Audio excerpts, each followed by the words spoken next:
हा विरोधकांचा प्रश्नच नाहीये, लोकशाहीचा प्रश्न आहे. अरे बघा कसं आहे, लोकशाहीमध्ये हा एक प्रोसेस आहे. गव्हर्नन्स इज कंटिन्युटी, तसं इलेक्शन इज ऑल्सो कंटिन्युटी ना. शेवटी जेव्हा तुम्ही सीट वाढवणार, डिलिमिटेशन करणार, ती काय व्यक्ती किंवा पक्ष केंद्रित असू शकत नाही ना. तो एक प्रोसेस आहे.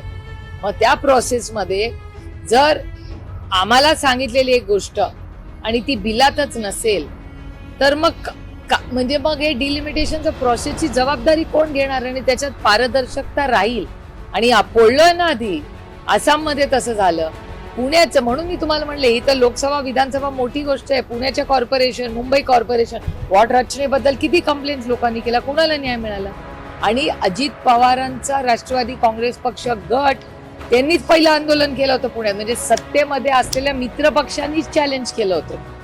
आम्ही तर विरोधक आहोत. तुम्ही म्हणू शकता अरे विरोधातले बोलतात, तुमचे मित्र पक्ष पण बोलतात. आमचं म्हणणं आहे की आत्तापुरतं आमचं म्हणणं आहे की हे बिल आम्हाला मान्य नाही.